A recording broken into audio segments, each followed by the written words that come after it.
嗨，大家好，我是坦平叔。今天是2025年5月6号。这一期啊，咱们聊一个网红现象。大家还记得去年啊，有一个叫小华的理发师，一下火遍了网络啊。他叫李小华。我记得啊，他火的时候啊，我一直没有聊过这个话题。事情过去了有大半年，为什么今天要聊这个李小华呢？就是闲聊吧。我啊，用了这个马斯克的这个 Grok 这个人工智能啊，搜了一下啊，我让他介绍一下小华理发师。他给我的答案呢是李小华，网名发型师小华，是一位来自湖南怀化市鹤城区长泥坡新村的33岁理发师。她与丈夫共同经营亮点理发店已有11年，育有一子，是一位普通的宝妈。2024年10月，你看大半年吗？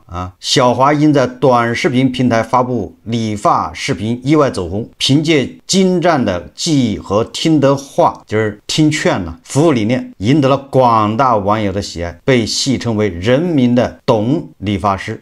大家可以看一下视频啊。去时壮壮妈，回来变欧巴，只要30块，不强行办卡，爆改到顾客嘴角都压不下，能听懂人话的理发师终于出现了。他就是最近全网爆火的理发师小华。直播间千万同行观摩偷师，有人坐5小时高铁，有人门口排队18小时，只为找他剪个发，凭一己之力带动全市 GDP。理发店秒变怀化5A 级景区，剪发剪到门口有特警执勤，政府连夜为他修马路，只为接住这泼天的富贵。理发师小华的爆火到底凭什么？一、听劝营销，有多少人早就哭理发师久矣，说好只修一点点，结果托你剪的只剩一点点。而小华堪比理发界的雷军，主打一个听劝、理解、指哪打哪。剪发如整容的关键并不在于技术，而是能够聆听顾客的需求。正如他所说的，不是我技术有多好，只是失误比较少。二、拒绝套路营销，进门要预约，托尼陈总监，办卡组合拳，饥饿营销、头衔背书和会员营销，这些理发店的套路在小华这里通通没有，只有30块的性价比和让人安心的微笑。三、线上线下联动，小华也不是一出现就爆火的，8个月的时间不间断发布了近400条视频才进入大众视野。前期的坚持打下基础，后续则与百万网红理发师山城小栗旬联动，直播 PK 剪发，向太也空降直播间成榜1，让儿子连夜来到湖南求爆改。总之，流量热点会过时，消费者需求不断变化，但听人劝吃饱饭的服务永不过时。实际上这个啊，都是去年10月、11月份一个爆火的现象。我记得这个李小华啊，他出名以后啊，好多这个明星啊，跑到湖南怀化那么个地方去，那真的是坐着飞机打着高铁啊，跑到那儿找李小华理发。这个 Grok 说啊，据报道，他爆火后7日，长泥坡新村就是李小华那个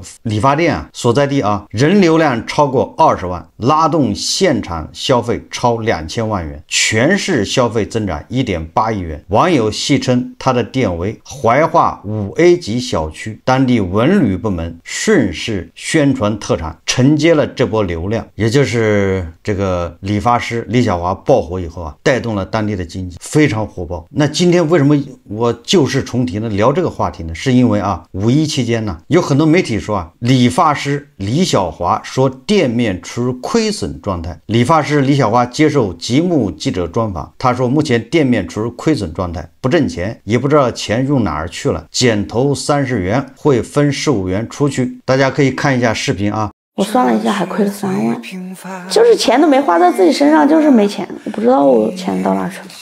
我这个人比较大方，你看我们给你的剪头发30，我直接分15出去，做头发的对吧？我以前一个人跟我老公，我一个月起码攒个小2万，真的。这是他自己亲口所说。这个我虽然没干过理发啊，但是咱们会算账。如果单单从这个小华这个理发店来说啊，他说他处于亏损状态，这个完全有可能。但是你不要说其他的收入啊，有人说他还直播收入，这个直播收入谁也不知道。单纯他这个理发店啊，他以前啊，他跟他丈夫2个人理，一个月能赚个1-2万，这个完全有可能。现在赔钱也有可能。为什么账比较好算啊？因为据说啊，他请了5个理发师，然后他那个也是固定的收费啊，剪一个头就30，那你说这一个人一天他能剪多少个头？这是固定的。因为咱们也去理过发，对吧？咱们也跟理发师啊聊过，这个一般的理发店啊，这给男的剪头，这完全不赚钱，不能叫不赚钱啊，就是我们说的就是所谓点叫低毛利，利润率很低啊。他给你剪个头，时间长恐怕要半小时，时间短也得10分钟吧，这10分钟就30块钱，这个利润空间是非常有限的。然后一个理发师一天极限状态下他能剪多少个头，对吧？长期这么极限工作，他能不能吃得了这个苦啊？能不能扛得住？哎，理个发10分钟吧，1个小时能剪6个头啊，这个是不能休息的啊，轮轴转，你一天8个小时，你去算去吧，你还得吃饭上厕所。他那个理发店5个理发师加上他本人，1个小时要剪40个人或者30个人，你看他门外排队吧。然后他这个就是分账模式，也就是这个理发师要分15块，小华他得15，完了之后他要承担这个房租、水电啊，甚至理发师还有底薪，恐怕还管吃喝吧。她跟她丈夫2个人干的时候，1个月能挣2万，这个也是合理的，因为她是自己赚自己的钱，她不能保证那个她请的5个理发师啊都像她一样，那5个理发师就未必啊，就是能饱和啊，对吧？能达到最佳状态。我们经常说啊，我们要叫归纳，要对比。这个理发店实际上你如果仔细去想一想，它和某些超市啊简直是一模一样。但是有些超市啊，他说他非常赚钱，员工的啊平均工资叫什么最低工资啊，反正清洁工啊都能达到扣除所有的这个税之后啊，将近1万块钱1个月。那老板更是啊，这个不赚钱，一不小心又多赚了2个亿。哎，这是他自己说的。哎，还有更多啊，就一不小心多赚几个亿都有可能。总之就是他一不小心又多赚钱了，他不想赚钱。跟这个小花理发师实际上他们的模式是一样，但是殊途同归，就是说他2个人结果是大相径庭。所以这个我们老说要独立思考，独立思考来源于什么呢？对吧？你也不是神仙，其实实际上就是来源于比较，就你就对比，把这个理发店和超市一对比，你先找到它的共同点。你比如说啊，都是在4、5线城市，一个是在淮南这个湖南的怀化，对吧？一个是在河南的一个4线城市，都是流量，对吧？就是全国的人呢，粉丝过去，哎，各种这个业内大咖，对吧？比如刘强东、马云，各种人啊，纷纷坐着飞机打着高铁去取经，这是某超市啊，同行去学习。而这个小华理发店一样啊，对吧？全国的同行再去学，完了这个明星坐着飞机打着高铁去，是不是同样的都是网红模式，都是搞流量？哎，都给当地经济啊带来了这个可观的这个收入。一个小小理发店给当地啊带来这个土特产销量都是2000多万，对吧？一个超市它也有这功能，超市导致什么呢？导致地方政府啊的附近得给它多搞一些停车场，因为都是外地人开着车去啊，得有地方停车啊。就是大家一定要会找到共同点啊，你找到了共同点，你就明白了。小华理发它有它的特色，它也不是吹出来的。那某些超市它也有它特色，对吧？它不是什么弄虚作假啊，以次充好，它当然有它就是宣传的地方，有它可宣传的点，要不然它不可能有那么大流量的。共同点啊，共同点，超市是当地5A 级景区，这个是有报道的啊，自己可以去找一些报道，对吧？我记得这个去年国庆节啊，河南所有的5星级景点的流量没有那个超市大，我有印象，就大家可以去找一下这个报道。那个湖南怀化那个小华理发店也是5A 级景区，得出动这个保安还有特警去维护秩序，都是巨大的流量，他们都有自己的口碑，靠互联网，靠这个社交媒体，靠短视频，靠口碑传播，他们共同点就是都能击中消费者的痛点。这个超市击中的是什么呢？超市击中的就是咱们消费者对很多咱们传统的这个商超啊，对吧？这个服务啊，以次充好啊，卖假货啊，过期食品啊等等，对吧？对这个非常不满。然后这个牛马打工人对这个资本，对吧？对老板不满，觉得老板心黑。哎，这个超市正好它能直击这些痛点。哎，它俘获的就是这些用户啊，它就是让这些用户爽啊，找到这个情绪价值，成为他的铁粉。这个理发店是抓住什么呢？大家都知道，这个理发店我们去理发，首先要容易，就是咱们要抵抗，要对抗这个理发师的说教，给你推销会员卡，给你推销各种产品。有很多这个顾客啊，一到理发店去，马上闭口，叫3缄其口。本来这个人挺善谈的，一到理发店他不说话了，为什么呢？害怕，就怕跟理发师搭上话，最后莫名其妙几千块钱的卡没了，也就是办了一个几千甚至几万的卡。所以干脆啊，到了理发店不说话，你问他一问三不知，不回答。就关注这个啊，那个我记得那个杭州1618还是什么，一个叫黄金眼的这个节目，经常报道那个杭州的理发店，对吧？这就是典型代表，有杭州这样的理发店，对吧？老有报道，对吧？就是坑这些消费者，形成一个痛点。所以说那个小华理发店，它反其道而行之，当然了，人家手艺很不错啊，剪出来的确实是叫因材施教啊，因地制宜，还不错，所以它口碑一下出去了。这个超市和小华理发店还有一个共同点，就是它不是突然火的，实际上他们酝酿了很长时间。这个小华理发店他是在爆火之前，实际上他已经拍了很多视频，一直在发，一直在各个社交媒体上在发。那也是以偶然的原因引爆。那个某些商超呢，他也是他已经搞了很长时间了，偶然的机会还遇到一些机构，对吧？有人在后面推动搞流量啊，到这儿啊，两个都一样。那为什么一个是想不赚钱，但是钱就挡不住的来？一个为什么这个？你看那小华，他是肯定是想赚钱的，人家很实在，但现在赔钱，为什么大相径庭呢？所以我们要找到不同点，都是有了流量，都是5A 级景区，都是当地，对吧？都是那种欠发达地区，为什么一个是狂赚钱，对吧？供应商、职工、地方政府、老板、房东6赢7赢，一个是赔钱，实际上都是有了巨额流量之后他们经营方式不同。这个小华理发师他还是抱着他的30块钱，刚才说了，这个是低毛利的活，你就做的再多，你就请8个10个理发师在那理，对吧？24小时不停的理，你也赚不了多少钱，因为上面已经给你封顶了。刚才说了嘛，一个理发师一天能理多少个头呢？他们做的都不是本地客户主要都是外地区朝圣的。本地的客户有可能还要对比一下，因为人家觉得还有一个地方才20呢，剪的也不错，只是名气没他大。还有人说我那10块钱快剪也可以也挺好看的，对吧？这就被分流掉了。还有人说我自己剪也挺好的，就跟那个商超一样的那本地人恐怕是不去的，对吧？本地人觉得你这玩意还是贵我还是去菜市场买菜吧。你看不同的地方就是人家超市引流来了之后，人家开始卖他的自营产品。什么叫自营产品呢？我举个例子大家懂了比如说洗发水，你用宝洁的，宝洁下面好多品牌什么飘柔、海飞丝一大堆的那个洗发水、洗发膏那成本一盒恨不得，我举例子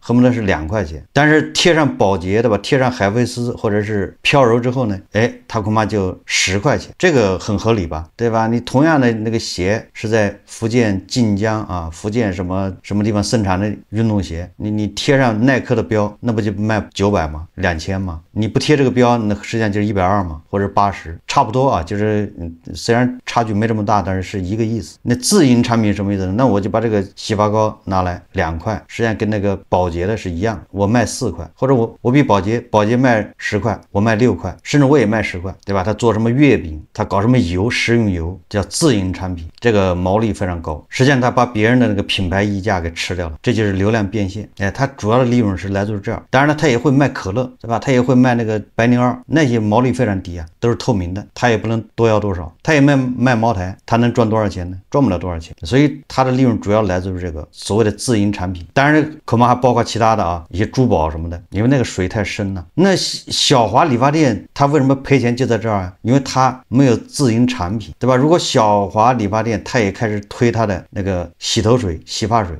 他的这个染发剂，甚至推他的什么生发膏，你抹上头发，你光头一抹上长头发了，对吧？石头上给他一抹，石头上就长毛，就这么神奇。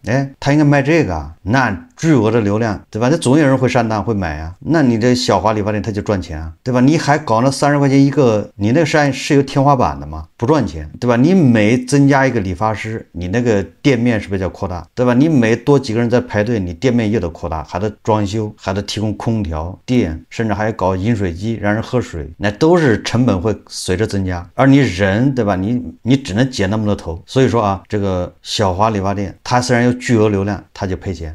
他又不给人家爆改，你把你旁边同行，你把杭州的理发店给爆改一下，对吧？你把这个北京的，对吧？你把什么四美，还有什么全国有好多大型理发连锁店呢，还有个那个叫什么彩虹屁的，我都忘了叫什么名了，反正很多你把人爆改，对吧？你一爆改让把你的那个什么洗发膏，把你的那个什么抹到石头上就能长毛的那个生发剂、生发膏，对吧？你可以放到他们那儿卖帮他们带动流量，帮他们赚钱呢。爆改吗？不会。那你这个小华理发店不赔钱，谁赔钱呢？你想想是不是道理？这个还没有说到资本层面的运作如果这个理发连锁店是个上市机构，美容美发，对吧？那提前，对吧？可以有些人呢提前可以埋伏进去然后你去一爆改，股价涨了，方方面面都可以受益对吧？这个是一个运作思路你帮他他吵起来之后，还有人来接盘呢。本来一个要倒闭的啊，马上要退市的一个什么超市，你这么一爆改一扯，还有人来接盘，这里面有多大的商业价值啊？有多大的资本运作空间？小华都不知道啊！这小华理发店格局呢？那你不赔钱对吧？泼天的富贵，这么大的流量，5 A 级景区你没有抓住啊，所以你就没能成为理发教父啊，对吧？你就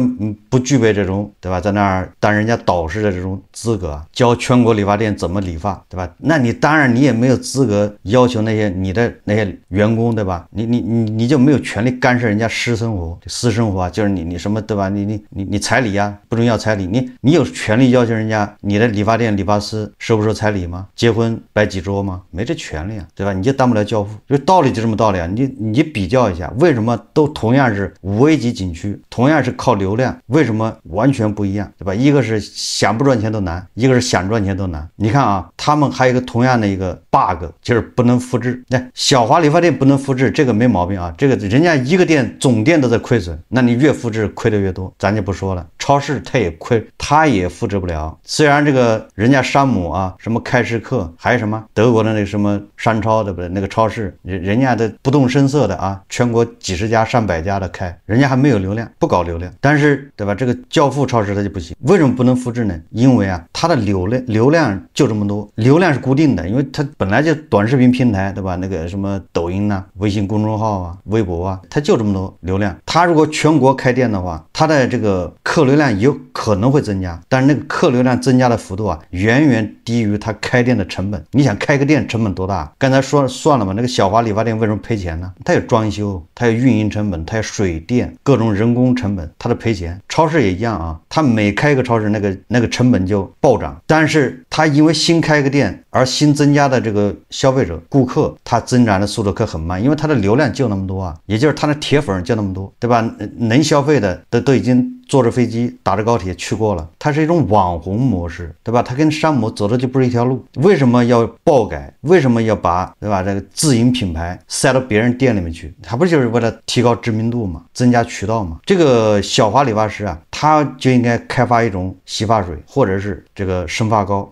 他那个成本比如说2块钱，他也可以不赚钱，他就把2块钱他给全国所有的理发店给他爆改，你们都用我这个，我不赚你钱啊，我是2块钱成本，我就给你就是2块。这个有脑子人都知道谁占便宜啊，肯定是小华理发店占便宜啊，这是人家帮你卖产品呢。虽然你没从人直接赚钱，但是你的品牌这个叫知名度，对吧？你现在打了广告，铺货，这个做过商超人都懂啊，你所有的货要进商超是要交钱的，什么条码费、陈列费、什么堆头费、铺货费，各种费啊。就是你，当然现在有些超市不一定这样，大部分商超你有个产品你要进去，你是要交各种各样的费，尤其是没有品牌的。我为什么说可乐和茅台呢？可乐和茅台进你超市可能不交钱，你还得求着人家进，因为人家品牌大，对吧？还有白牛二要进商超，恐怕他就不需要交那么多钱，要交的很少，很有可能是不交。但是你那个没有品牌的这个产品，你就得往死里交钱，否则你进不去，对吧？你那个什么商超自营产品，你是什么品牌啊？然后你就堂而皇之的进入人家商超，进入人家的渠道，对吧？以爆改为名啊！实际上李小华他就应该这样干，对吧？他可以找个老中医啊，对吧？或者找个他讲个故事嘛，说得到一个秘方偏方，或者是对吧？祖传40代，对吧？往上数给数到华佗，秘制的这个生发膏抹在膝盖上都能长毛，对吧？你讲个故事完了之后，把这个产品搞出来，全国理发店爆改让他卖，谁占便宜啊？有人说你这太邪乎了啊！那行，咱不卖生发膏，咱卖洗发水行吗？洗发水这玩意儿，对吧？稍微讲点良心，稍微研制一下，就不就是把你头发洗掉了吧，对吧？现在搞洗发水这玩意儿很容易的啊，卖洗发水这个利润也高啊，自营。所以说啊，这个为什么小华那同样这都是网红，对吧？都是泼天流量，为什么小华赔钱，而有人对吧就不想赚钱，但是挡都挡不住。你仔细对比分析一下，你就发现问题出在哪，对吧？你可以卖珠宝啊，珠宝那玩意儿水深啊，那玩意儿你就是专业人士都说不出个所以然，因为那玩意儿就是智商税嘛，对吧？什么俄料，什么青海料，什么和田料，那玩意儿纯粹就是智商，对吧？我在以前节目说过了，你就超过快递费，就这些东西啊，只要是超过快递费的，你都可以认为它是智商税。9.9块包邮吗？一块石头给它说出花出来，那个水很深，对吧？你怎么说都有理啊，随便说。那个东西是一种不仅是这个智商税，而且是一种情绪消费啊。你觉得值，对吧？这个石头搁我这儿，那个石头就值9块钱，但是搁有的人那儿石头就值900万，那没办法，因为它没有什么功能，对吧？它又不顶饿，纯粹是看别人，对吧？他比你傻还是比你聪明？哎，这个不是开玩笑啊。咱们不有个收藏家，我也不说名字了啊，对吧？人家多厉害啊，玩这种东西啊，各种古董，各种收藏，各种宝贝，国宝帮嘛，最后搞得工资发不了，欠薪，就穷成这样。所以就是我说这个什么意思，就是告诉你这里面水特别深。他那个什么一个博物馆里面，对吧？随便掏个什么东西出来，那都是国宝，但他就是没钱给大家发工资。你说你怎么解释？这些啊卖珠宝的，除了黄金啊，黄金单独说，因为黄金它那性质完全不一样。黄金之外的啊，还有贵金属这个之外，其他的什么珠宝啊，你要说是骗子，反正也可以，或者就是你离他远一点啊。还有什么天珠，这个小华理发店显然，对吧？他这个流量没有办法往这方面导，没有去导向这个高毛利、高附加值的、高利润的这个产品，对吧？他只锁定在30块钱一个头，那你不赔钱谁赔钱呢？还有一个不同就是这个小华理发店啊，它火了之后，它没有再就是推波助澜，再就不停地搞流量。我觉得它这半年里面啊，它第一次火了之后，这大半年里面，它马上就销声匿迹了。它不像某些超市每天都要上头条，都要上热搜，这不上热搜不行啊，对吧？同样的，你看那个山姆，人家开了60多家店，还什么开市客，还有什么，谁天天上热搜啊？正经超市谁上热搜啊？但是就是不一样啊，对吧？有些教父超市那一天不上都不行，不上的想着法上，都炒作，对吧？但是你看小华理发店就不行，他去年10月、11月、12火了之后，后面就没有了，没声音了。这一次又火是因为他赔钱，有记者跑去采访说，我这白火了，没赚着钱，还赔钱，所以又上了热搜。这个小华理发店他就得学那个教父超市，你就不停的炒作啊，对吧？今天说这个理发师啊同性恋，明天说那个理发师啊，对吧？然后你天天怎么教育你的理发师，天天讲道理啊，天天你要给你的同行爆改呀，你得上热搜啊，对吧？然后你就说你的理发师，对吧？最低月薪多少，远远超过同行，远远超过什么的码农，你得制造热点，就不停的上热搜。这一点这个小华理发师他就没做到。这我说的这都是不同点啊，所以他赔钱很正常，大家都能理解。实际上这个教父超市啊，它形成了一个闭环，这个闭环目前来说还在相对稳定的在运行。什么闭环呢？就是搞流量，流量来了之后，流量变现，变现完了之后再搞流量，再变现，它这个闭环已经形成了。完了之后再裹挟这些民粹。现在教父超市你不能说了啊，现在已经不仅这几个很多网民啊在无脑支持，现在连这个媒体，你比如说吧，抖音平台，对吧？它已经被挟持了，无脑支持网红超市、教父超市，甚至还有很多这个媒体不容置疑，对吧？谁质疑谁就别有用心。你要质疑就是你想蹭流量。你开个店，你以后开个店，如果这名字啊3个字跟人家如果相近的话啊，那你就是蹭流量。你得这个叫什么叫避讳，以后你要开店啊，你得避讳。就像过去黄店的，他一登基，他那名字他3个字，你们都得避讳，大家都得避讳啊。你的名字里如果有的字，你都自己改，不改砍头，就是这么霸道，不容置疑。所以说啊，这个时候啊，反而是大家去辨别，对吧？脑残的最佳时机，就是你要看现在哪些 UP 主、哪些媒体、哪些这个电视台、哪些什么平台在无脑支持这种教父超市的，对吧？你把他们记下来，因为这个场景啊，在10年前在互联网上面有过之而无不及，就是华西村。10几年前啊，在网上如果你要质疑华西村，那得多少人上来喷你啊，多少人骂你啊，跟现在是一模一样啊。当时那个天涯还有猫眼上面有很多质疑华西村的帖子一样的啊，大家都去，很多网友都去举报他、骂他、攻击他，说他眼红，说他污蔑，对吧？那个喉舌各地方媒体跑到华西村去采访支持华西村的有多少啊？怎么现在有人道歉吗？有人出来说什么吗？没有。因为我们这个土地啊，我们这个，对吧？这个土壤它就是一批一批的造就这种无脑，造就这种义和团民粹。你能理解吗？对吧？但你这个模式啊遭到别人质疑的时候，他突然跳出来说我把这个企业给关了，要么我就离开这个企业，要么把这企业给关掉。这个反正我是理解不了啊。实际上这些言辞啊都是暴露他的这个内心的一种状态吧，或者叫恐慌，或者叫什么有事说事。但是对吧，遭到质疑的时候，我把这个企业关掉，实际上这某种程度就是反向绑架，对吧？舆论呢，就绑架他的铁粉。哎，你们喜欢是吧？我把它关掉。哎，你们肯定不愿意关，那你就给我干那些质疑我的人，这不就是一种绑架吗？你喜欢我把他杀了，这不就是威胁吗？不是这个哪跟哪儿呢？对不对？这本来就是质疑你要么你回应他，你拿你的数据来反驳等等都可以的吧？但是唯独说我要把这企业给关掉，这个正常人理解不了啊。能理解的人，反正我觉得都不正常。说他心寒了就把企业给关掉，实际上在我看来，这就是叫煽动民粹。不要看他现在多狂，对吧？想一想当年的华西村啊，他这个模式啊会到头的。什么是到头呢？第一个就是山姆、开市客这样的商超啊遍地开花，这是第一个。第二个，咱们国内其他的商超啊，管理水平，对吧？这种诚信、这种食品安全、这种消费者的痛点，慢慢能解决掉。我相信这个迟早会有进步，对吧？你这国内的这些商超总不能是躺平等死吧？它也会改进。那么在山姆、开市客鞭策之下，整个的这个零售行业水平叫高质量发展质量越高，那么某些教父超市啊，它的空间就越小，直到它没有了空间，对吧？水落石出啊，就没得耍了啊，就这么简单。所以随着山姆、开市客啊这些，还有什么奥乐奇嘛，遍地开花，随着国内啊这些商超这个后来这个叫迎头赶进啊，迎头追上，装神弄鬼啊是不能长久的。你总不能指望着全国人民坐着飞机打着高铁跑到某个4线城市去打卡吧。所以我们最后再看一看啊，这个小华理发店流量暴增，但是它赔钱，反而是一种真实的体现啊，是一种合情合理，能解释得通。因为他固守他30块钱一个头，他的初衷，对吧？他的初心，他也不降低他的质量，他也不愿意赚那些他不想赚的钱，所以他赔钱，对吧？他多招了理发师，他也没有不停的上热搜，不停的制造话题，对吧？实际上对这个小华理发店和对这个教父超市啊，它就是一面镜子，它就是一个测智商的镜子。好，这期节目啊，我们就聊到这里，感谢大家收看。如果喜欢我的节目，欢迎订阅转发，也可以在下方留言评论，谢谢大家。